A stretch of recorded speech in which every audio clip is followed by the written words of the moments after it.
Sir actually यहाँ मैंने एक नाम टैटू खुदवाया हुआ है हाथ में। आपने हाथ पे टैटू बनवाया हुआ है, उस पे क्या लिखा हुआ है? मेरे हस्बैंड का नाम है। उनकी डेथ हो गई थी, 3 साल हो जाएंगे उनको गुजरे। तो जब उनकी डेथ हुई तो मेरा बेटा 45 दिन का था और ससुराल वालों ने मनहूस कह के घर से निकाल दिया था, कह के कि पाँव शुभ नहीं है। तो वो एक पॉइंट था जब न मेरे पास पैसे भी नहीं थे, 1 रुपया भी नहीं था, ना कहीं से कोई सपोर्ट भी नहीं था। और एक रात ऐसी थी जब मैं मेड की नौकरी देख रही थी खुद के लिए कि शायद बच्चे को साथ रख के यही नौकरी कर पाऊँ। वैसे मैंने बीटेक किया हुआ है, तो 2 साल मैंने काम किया, मेहनत करी और आज मेरे पास खुद के 2 फ्लैट्स हैं जो मैंने खुद अपने दम पर अपने पैसों से खरीदे हैं। लेकिन वो जो डर है वो अभी भी नहीं निकलता दिमाग से। वो जो एक डर है कि जब वो जो रात थी जो मैंने वो निकाली थी, जब मेरे पास रहने का ठिकाना नहीं था, पैसे नहीं थे, एक छोटा सा बच्चा था, जब सबने हाथ खड़े कर दिए थे कि जाओ, तो वो जो डर है ना मुझे रात को सोने नहीं देता। मतलब मेरा बेटा है, कल को अभी वो बीमार चल रहा है थोड़ा, तो अगर मैं ना कर पाई तो, क्योंकि अगर कभी फाइनेंशियल बैक पे थोड़ा सा डर लगता है कि क्योंकि कहीं सपोर्ट नहीं है, कहीं कल को कोई एकदम से बीमारी आ गई, मुझे अकेले सब कुछ हैंडल करना है। उस डर की वजह से मैंने 2 घर खरीद लिए 2 साल में।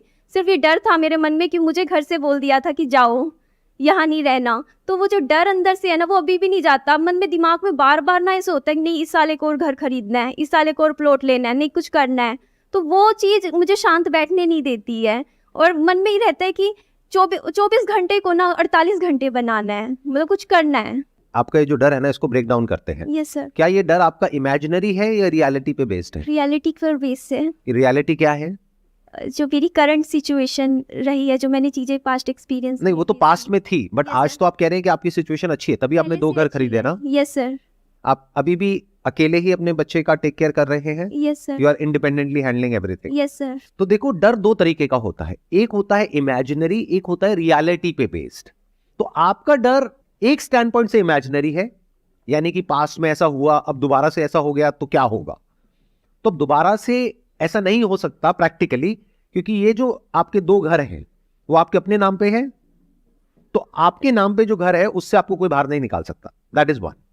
अब आपके अंदर ये डर आ रहा है कि अगर कल को मेरे बेटे को कोई हेल्थ से रिलेटेड इशू हो गया, जो आप कह रहे हैं कि अभी थोड़ा बहुत हेल्थ में प्रॉब्लम चल भी रही है, तो आपको क्या करना है कि अपने बेटे की और अपनी जितनी जल्दी हो सके उतनी जल्दी हेल्थ इंश्योरेंस करानी है। क्योंकि अब आप वेल सेटल्ड है, तो तीसरे घर के बारे में मत सोचिए, क्योंकि इसका कोई एंड नहीं है। आप कहोगे अब मैं 3 घर ले लूं, 4 घर ले लूं, 5 घर ले लूं, प्लस आपके अंदर से आ रहा है कि अब मुझे कुछ करना है, अपने दम पर कुछ बड़ा क्रिएट करना है, पूरी दुनिया को दिखाना है। कहीं ना कहीं बैक ऑफ द माइंड ये चल रहा है कि जिन लोगों ने मेरे साथ में ऐसा कुछ किया, अब मैं उनको दिखाती हूं कि मैं क्या हूं, राइट।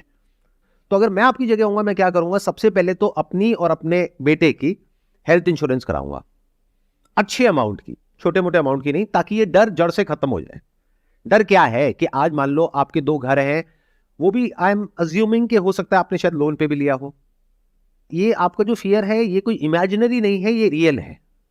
ऐसा हो भी सकता है कि भगवान ना करे कोई ऐसी बीमारी हो जाए जिसकी वजह से वो घर सेल करने पड़ जाए। तो अब इस डर को खत्म करने का क्या तरीका है, अपनी एक हेल्थ इंश्योरेंस कराओ, जिसके लिए बहुत ही नॉमिनल आपको प्रीमियम देना है। तीसरा घर खरीदोगे, अननेसेसरी अपने ऊपर ईएमआई का बर्डन बढ़ाओगे और उसका कोई यूज भी नहीं है, वहां पे आपको रहना भी नहीं है। That is one. सेकेंड, कि आपके अंदर से आ रहा है कि मुझे कुछ करना है, मुझे दुनिया को दिखाना है।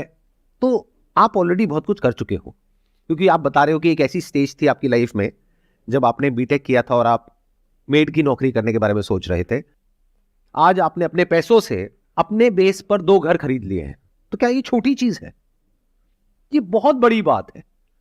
तो ऑलरेडी आप बहुत कुछ अचीव कर चुके हो। अब आपको किसी को प्रूव करने के लिए या किसी को दिखाने के लिए नहीं जीना है, नहीं तो अपनी लाइफ को खो दोगे। अपनी लाइफ के जो अच्छे मोमेंट्स हैं या जो आप एक्चुअल में कर सकते हो उस सबको खो दोगे। बस इसी रेस में भागते रहोगे कि पूरी दुनिया को मैं प्रूव करूंगी कि देखो मैं क्या हूं। And that is the problem with most people.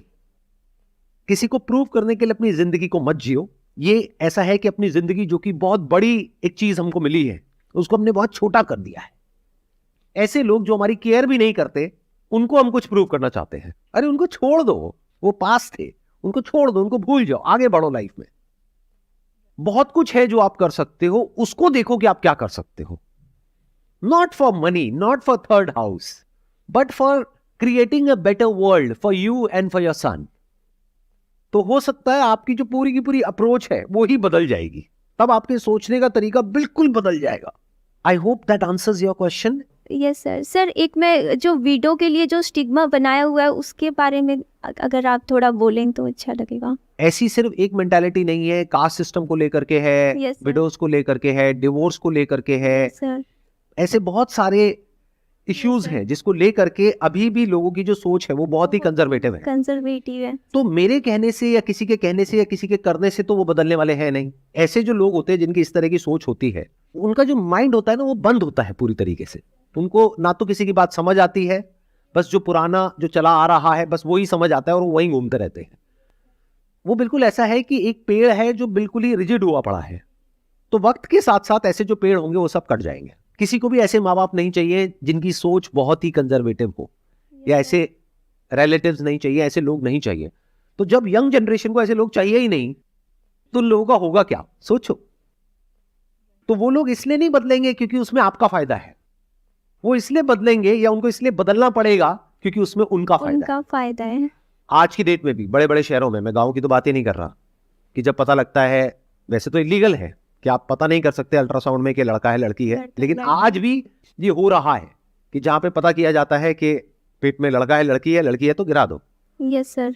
इसमें हाथ किसका है?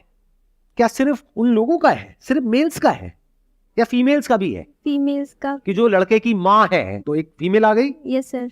वो लड़की खुद है तो एक फीमेल एक और आ गई, यस सर. तो दोनों फीमेल्स ने मिल करके उस बच्ची को मारा. Yes sir. स्टैंड लेना चाहिए था खुद के लिए. तो उनको स्टैंड लेना चाहिए ना, तो वो स्टैंड क्यों नहीं लेते? नहीं ले रहे. सोचो, लगाओ दिमाग.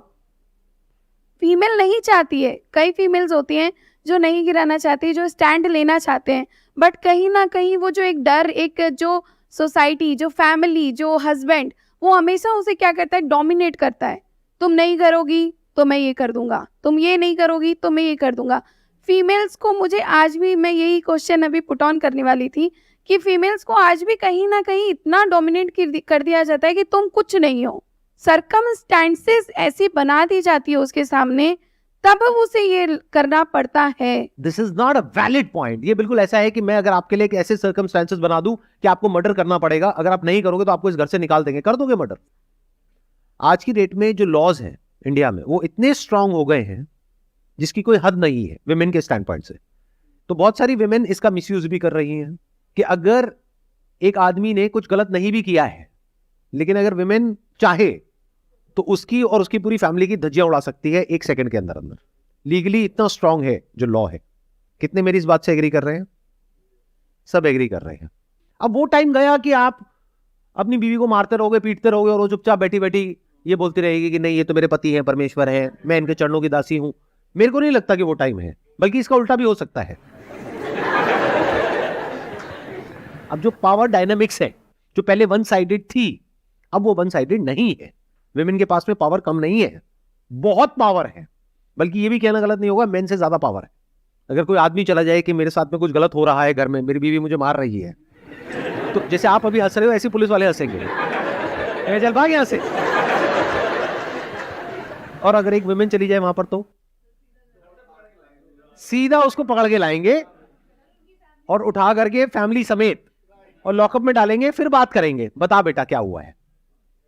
कहने का मतलब है कि अब ये जो बातें हैं वो इतनी रेलेवेंट नहीं है. एटलीस्ट ऐसी जगहों पे जहां पे अवेयरनेस है, जहां पर एजुकेशन है, जहां पर लोगों को इसके बारे में पता है. सर मैंने ना एक चीज़ देखी, अभी इन्होंने बोला ना कि मतलब मेल्स ही मतलब इस बारे में बोला करते हैं कि इस बच्चे को गिरा दो, इस तरीके की बातें मतलब मेल्स ही बोलते हैं. बट मेरा एक्सपीरियंस ये कहता है कि ज़्यादातर वुमेन्स ही वुमेन्स के लिए ये चीज़ें बोलती हैं, तो फीमेल ही फीमेल को परेशान करती है. मेल्स का ऐसा नहीं, मतलब ससुर नहीं करते, सास ही परेशान करते. रियलिटी है. आपने बोल तो दिया रियलिटी है, लेकिन क्या आप ये कैमरे में रखना चाहेंगे? हाँ बिल्कुल सर, मेरी सास बहुत अच्छी है, बट सर ये सबके लिए नहीं है. नहीं सर मेरे हस्बैंड आए हैं. सर मेरी सास बहुत अच्छी है, लेकिन और सबकी सास बुरी है। नहीं, बढ़िया। सास का ही नहीं है, मैं एक चीज बोल रही हूँ कि हाँ। ये फीमेल ही क्रिएट ज्यादा करती हैं। तो आप मेरी इस बात से एग्री करते हैं जो बात मैं कह रहा हूँ बिल्कुल सर। कि अब जो सिनेरियो है वो चेंज हो रहा है। मैं ये नहीं कहूंगा पूरी तरह से चेंज हो गया है, लेकिन बहुत तेजी से बदल रहा है।